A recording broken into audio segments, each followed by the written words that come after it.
My broers, my susters, vanoggend dan deel ons 'n bietjie uit Josua, die 18de hoofstuk, vers 1 tot 10. So as jy jou Bybel by jou het, dan kan jy gerus saam met ons blaai, maar dit gaan ook op die skerm verskyn. Die agtergrond net vinnig. Israel het intussen die beloofde land ingeneem. Het oor die Jordaan getrek, hulle die Kanaaniete voor hulle uitgeslaan, en hulle woon teen hierdie tyd in Kanaan. So nou begin ons by vers 1.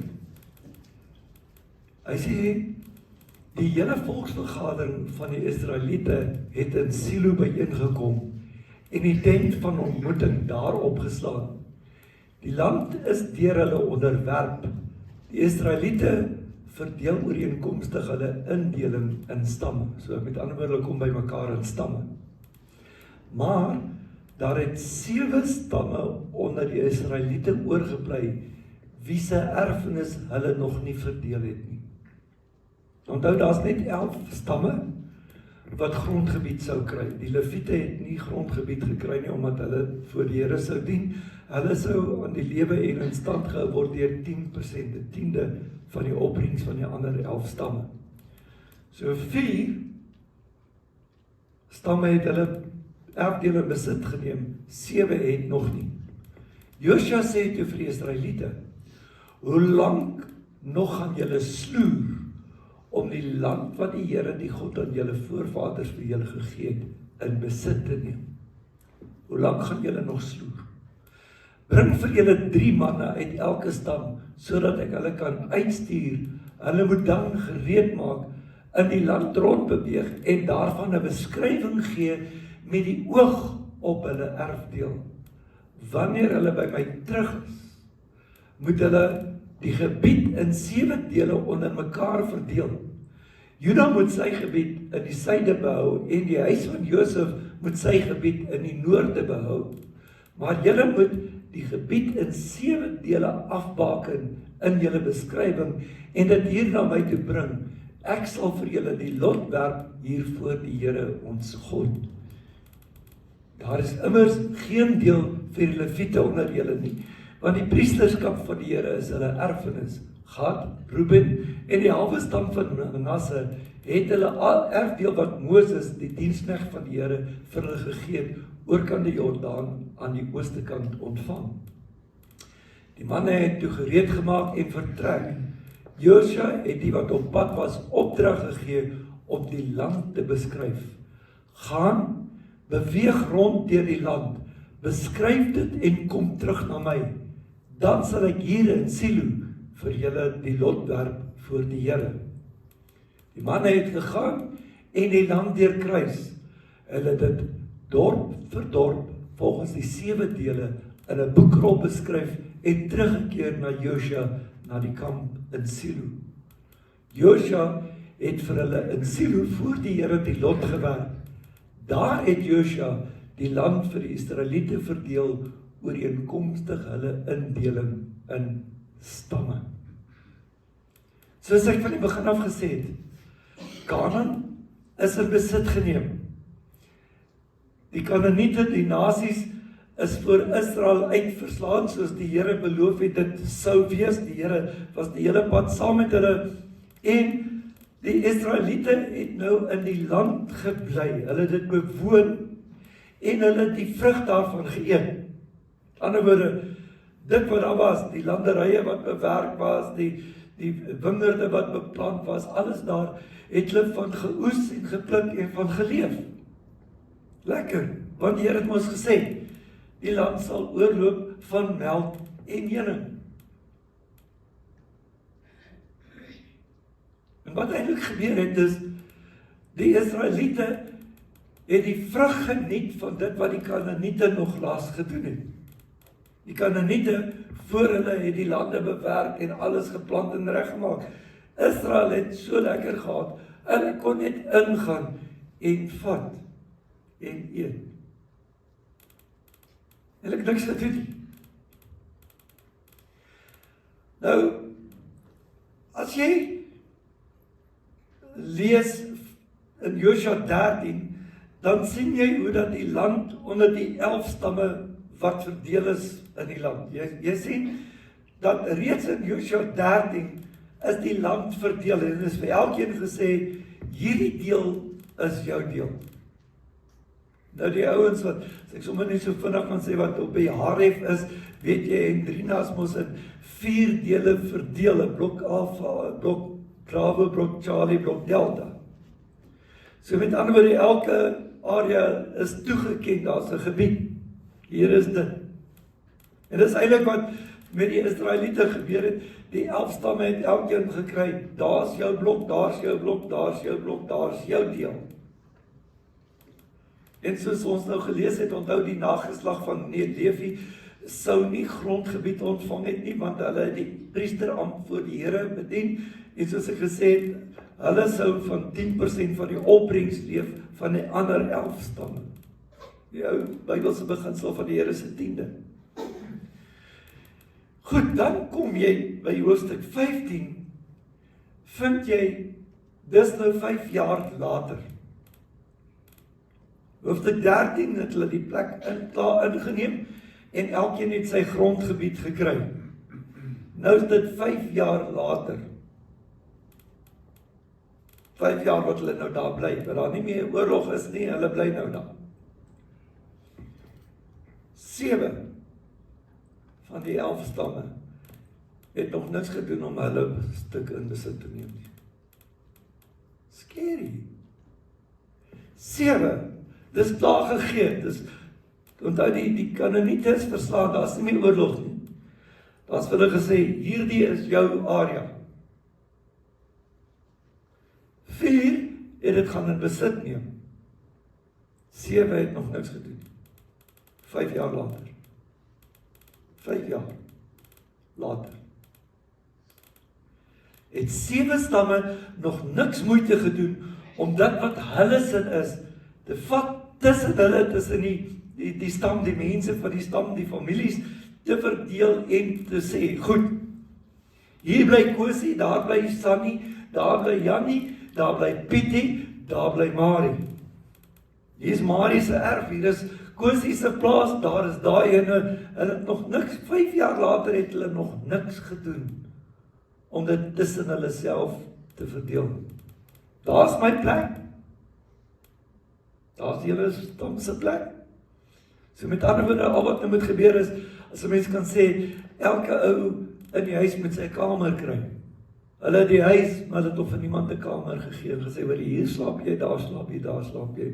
Hier is jou, kan jy jou huis bou, daar kan jy jou plot opsit, daar mag jy gaan vasvang, Jan, en daar kan jy gaan boer. 5 jaar later. Na 5 jaar het 7 van die 11 stamme nog nie hulle belofte van God in besit. After 5 years, 7 of the tribes of Israel have not taken possession of their promise yet. Can you think? It was already captured, conquered. There was no war. They were busy eating the fruit of the land, but they haven't taken what was theirs. But that was given to them. Hulle het nog niks gedoen om dit wat hulle sin is in besit te neem nie. Met ander woorde, wat ek bedoel, in besit neem. God het dit klaar gegee. Dit was nie meer 'n belofte wat vorentoe gelê het nie, hulle het dit klaar gehad. Dis nie 'n belofte van soos vir Abraham gewees, eendag sal jou nageslag soos die sand van die see wees en die land wat ek jou wys, dit sal hulle sin wees om in te bly. Dis 'n belofte met die oog op die toekoms, a promise that looks forward to the future. One day your sons and daughters will stay here. It wasn't a promise for the future. That was already complied with. Dit was reeds vervul. Hulle het dit klaar nou gehad, daai belofte, maar niks genoem om dit te vat nie. Wow. Hulle het dit ontvang. Hulle het dit met ander woorde gekry, klaar gekry. Maar hulle het dit nie in besit geneem. Hulle het nie eienaarskap gevat van dit wat nou vir hulle gegee is. Kan jy dit oorvertel? Giel, ek beloof ek gaan vir jou sweetie gee. Ek beloof jou, ek gaan vir jou sweetie gee. Vir jou sweetie gee. Giel, ek gaan vir jou sweetie gee. Giel, ek gaan vir jou sweetie gee. Hier is jou sweetie. Daar is jou sweetie. Giel, daar is jou sweetie. Dis jy sien, daar is hy snap. Hier is jou sweetie.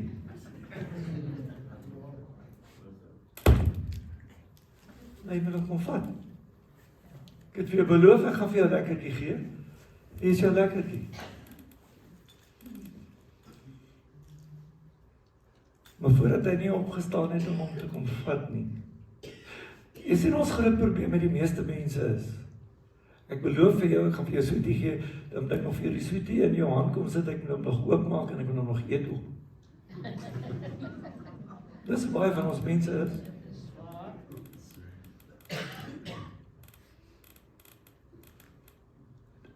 So dikwels ontvang mense van die Here sy beloofde deel. Dis nie 'n belofte wat nou nog moet eendag gaan gebeur, dat die Here beloof, oor 'n jaar of oor 2 jaar of wat ook al sal die Here dit of dit vir jou doen nie. Die belofte het jy reeds, jy het dit in jou hand, dit is daar, dit is joune, jy het dit, maar weet jy wat, jy het dit toch net nie in besit geneem nie. Hier is 7 stamme, hulle klaar, daar is julle gebied, maar 5 jaar later het hulle nog niks gedoen om het te besit nie. En nou, interessant is, as jy dit lees, dan sien jy, eintlik in die hele tyd, in die 5 jaar, het hulle die seën van die land geniet, dit het nie met hulle sleg gegaan nie. Hulle het eintlik hulle oké geleef. Want soos ek gesê het, hulle het nog geleef op die aanplantings en die bewerkings en die goed, wat die Kanaaniete nog gedoen het. Hulle het die vrug kon pluk van die land. Hulle het daarvan geleef, dit het goed gegaan met hulle, ek meen, teenoor dit wat hulle in die woestyn gehad het, elke dag manna en die goeders was dit nou, elke dag kan jy nou 'n verskeidenheid hê. Jy beleef baie keer die guns en die seën van die Here, maar jy het nog nie wat joune is, werklik joune gemaak nie. Jy het nog nie die volle seën wat God vir jou in gedagte het. Jy kan in 'n mate die vrug, die seën, die blessing van dit so lank geniet in 'n mate, maar jy het nog nie die volle deel daarvan nie. Hulle geëet van wat in oorvloed was. Want die Here het ons beloof, die land is 'n land van oorvloed, wat oorloop van melk en honing. Hulle het van die oorvloed van God se gees, se belofte, het hulle geleef. Maar weet jy wat? Hulle het nog nie gewoon in die plek wat hulle sin was. Hulle het nog nie gebly in die plek wat hulle sin is nie. Hulle het nog nie werklik aan hulle self toegeëien en verantwoordelikheid geneem vir wat God vir hulle gegee het. Hulle het nog nie verantwoordelikheid geneem vir hulle. Hulle het nog nie gaan sit, soos wat ons sien wat Joshua vir hulle gesê het, en ek gaan net nou by dit kom.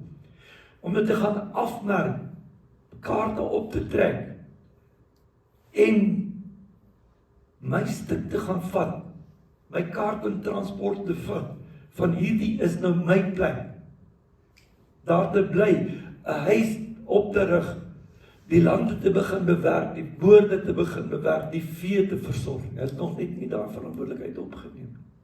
As jy hoofstuk 17 lees, dan gaan jy nou iets interessants sien, dan sien jy nou uit die stam van Manasse byvoorbeeld, wat reeds hulle deel gevat het.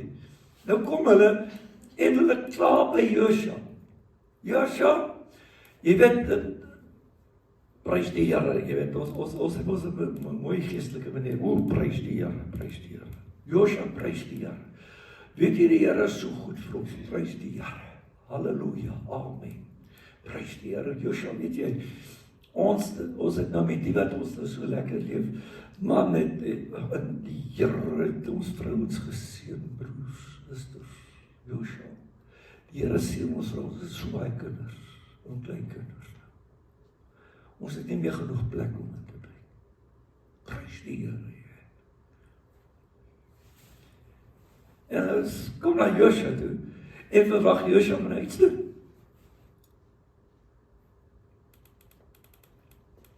Gaan lees hoofstuk 17 as jy tyd kry.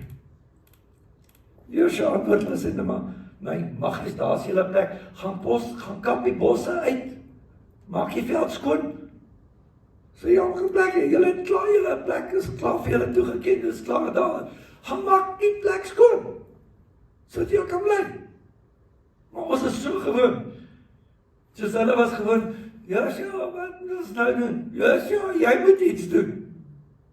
Pastoor, jy moet vir ons bid, hoor. Broer, jy moet vir ons bid, kom ons dit gou WhatsApp vir almal. Bid toch vir my asseblief. Gaan kap die bos skoon. Jy is klaar, dis joune. Jou gebied is toegeken, dis daar. Gaan maak het skoon, gaan bly daar. Versorg dit, werk daarvoor. Maar, ek het nie geweet, ek het verantwoordelikheid. Of vanmorgen moet jy uitvind. Die Here het vir jou sy belofte klaar gegee, die verantwoordelikheid is, jy moet nou daarin gaan woon. Jy moet dit begin bewerk, jy moet dit in besit neem. Iemand anders gaan nie die veld voor jou skoonkap nie, jy moet dit skoonkap. En in besit neem. Dis joune.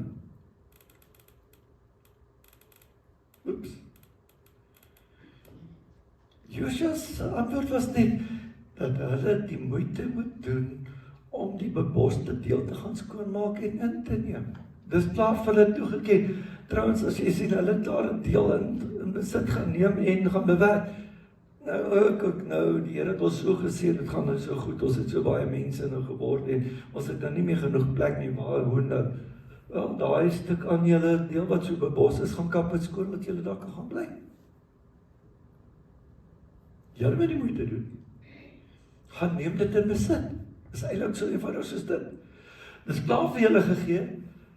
Gaan neem dit in besit. Onthou julle die belofte reeds vroeg in Josua, elke tree, elke stuk waar jy jou voet neersit, dit gee die Here vir jou. Maar jy moet jou voet gaan neersit, voordat dit jou nou word. Elke plek waar jy jou voet op neer, dit gee die Here vir jou. Maar jy sal met jou voet daar gaan neersit om dit jou net te maak.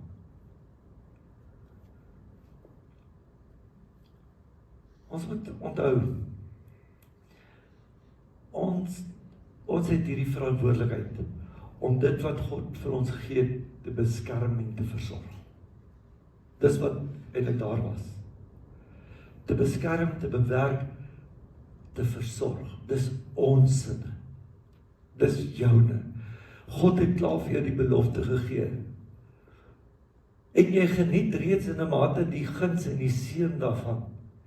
Maar jy sal moet iets doen om dit werklik ten volle in besit te neem en joune te maak. Jy sal moet opstaan. Jy kan nie net sit en sê, ag Here, voorsien, nou moet dit uit die hemel uitval partykeer. Die Here maak vir jou 'n deur oop in jou lewe, maar weet jy wat? Jy moet deur die deur stap en gaan in besit neem wat aan die ander kant van die deur is. O Here, die deur is oop, hoe kom ek nou daar nie? Weet jy, Here, die deur is oop, ek sien die deur is oop, dankie Here, die deur is oop. Jy moet deur die deur beweeg en aan die kant kom. Jy gaan moet opstaan, uit jou gemaakstoel, opstaan van jou knie af, as jy nou baie vroom wil wees, so ek is die hele tyd op my knie, ek bid en ek sien hierdie geopende deur. Wel, jy gaan moet van jou kniegies af opstaan vir 'n slag en deur gaan staan. En dit gaan dan besit neem.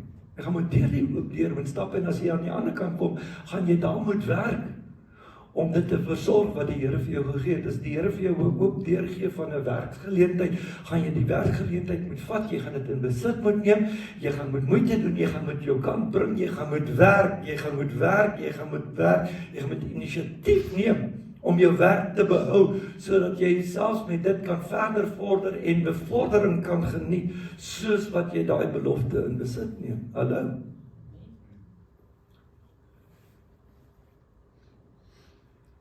Daar is beloftes wat die Here reeds in jou lewe vir jou vervul het vandag. My broer, my suster, kom ek wil vir jou dit sê, as jy mooi gaan sit en dink oor wat in jou lewe besig is om te gebeur, tans gebeur het, gaan jy sien, daar's beloftes wat God gemaak het oor jou lewe, wat klaar vervul is. Maar weet jy geniet dit nog nie ten volle nie, want jy het dit nog nie in besit geneem nie. Jy het nagelaat om dit in besit te neem. Grondgebied, as mense dit so kan beskryf, wat die Here reeds vir jou gegee het, wat jy nog net nie gaan in besit neem nie. 7 stamme het grondgebied gehad wat reeds aan hulle toegeken was en vir hulle gegee is, maar hulle het na 5 jaar nog niks gedoen om dit te gaan besit neem nie. Wow. Net omdat 7 stamme in die grense van Kanaan gebly het, en van die vrug daarvan geëet het nog nie beteken dat hulle moes ophou om die pogings aan te wend om dit wat hulle sin was in besit te neem. Al het hulle binne die grense daarvan gebly. Al het hulle die vrug geniet, moes hulle nog steeds gaan en dis wat hulle eintlik moes doen, want dit was, hulle moes gaan, hulle moes die opmetings gaan doen. Jy weet, in vandag se terme sal ons sê, hulle moet die landmeters aanstel om die plekke te gaan afmeet, te karteer en op kaarte op te trek. So hierdie deel, dis hoe dit lyk, dis die grense van hierdie erf. As jy vat, hierdie erf het 4 grense. Dis die 4 grense van die gebied wat julle sinne is. En dan moet hulle dit opdeel in erwe, as 'n mens die blok of die dorp vat. En dan sal hulle na Joshua toe kom, dan sal hy vir die Here vra, Here, wie kry hierdie deel? Dan sal die Here wys, okay, dit is jou deel. Daardie deel gaan jy bly, daardie deel is joune. Maar jy moet iets doen om dit te besit te neem. Broer, my suster, daar is onopgeëiste seën. Daar is seën en beloftes in jou lewe wat jy nog nie opgeëis het nie. Wat nie al baie jare joune is, maar jy het nog nie gaan opeis nie.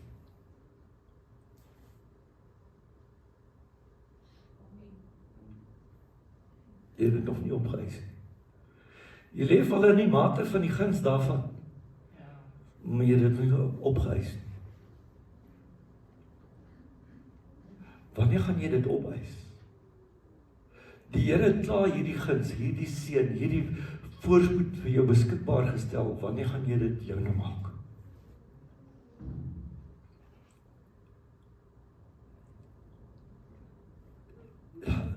Ek het nie 'n Afrikaanse woord vir destiny nie. Lotsbestemming klink vir my baie swaar, vreeslike moeilike woord. Ek hou van die Engels. God has already given you a destiny. Amen. You have to just take possession of your destiny.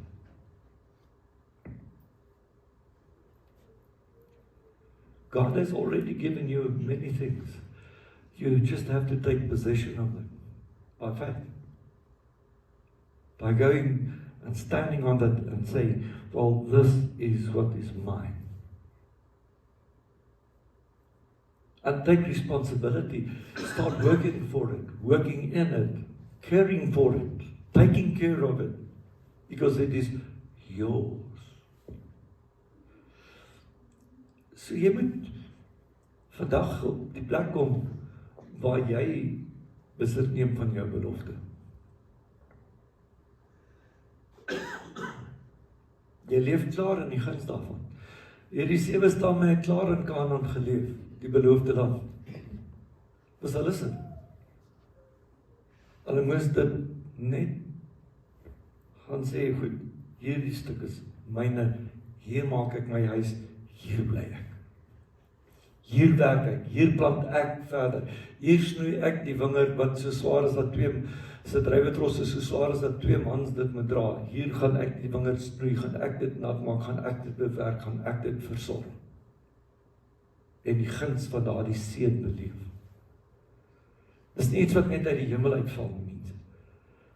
Die guns en die seën van die Here kom met die moeite ook wat ek doen om daarmee saam te leef.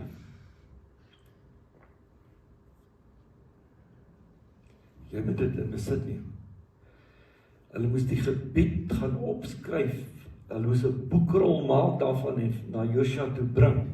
Hulle moes iets doen. My broer, my suster, die beloftes van die Here is ja en amen. In Jesus Christus is hulle vervul. Dit is so. Maar jy moet iets doen om dit in besit te neem. Ja, dis waar. Maar nie soos in hoofstuk 17, die klomp kom en sê, okay, iemand anders moet nou iets doen, want ek het nou 'n probleem teëgekom nie. Josua het gesê, ek gaan kap die area skoon. Neem dit in besit. Moenie verwag van iemand anders om te doen, nie doen dit self. Amen. Ek dink ons leef in 'n wêreld, as jy kyk na alles, die mense wêreldwyd, ek volg maar internasionale nuus, lyk my alle mense verwag altyd van die regering om alles vir hulle te gee en te doen. Die regering moet vir hulle werk gee, die regering moet vir hulle dit gee, die regering moet vir hulle kos gee, die regering moet dit toelaag whatever gee. Hoe gaan die regering buig tog oor om altyd dit te doen, en hulle leer die mense verkeerd. Die regering moet die geleenthede skep, maar die mense moet die werk gaan neem. Die geleentheid was geskep, Kanaan is in besit geneem, hulle moes dit net gaan vat wat syne is. Maar nie van ander verwag om dit vir jou te doen nie. As iemand anders dit gaan doen, gaan hy dit 10 neem vir homself vat. Ons sien ons hoe dit werk in ons land. Die ouens daarbo as hulle iets reg kry, whatever, hulle pocket alles vir hulle self, hulle gee niks vir die mense daaronder vir wie hulle alles beloof het in verkiesings. Dink daaraan, 5 jaar, en hulle het nog nie in besit geneem nie. Dalk sit jy hier met 10 jaar wat jy klaar die belofte het en dit nog nie in besit geneem het. Dink so 'n bietjie oor jouself. Neem vanmôre in besit wat joune is. Leef daarin, werk daarin, geniet die vrug daarvan, sorg daarvoor. Prys die Naam.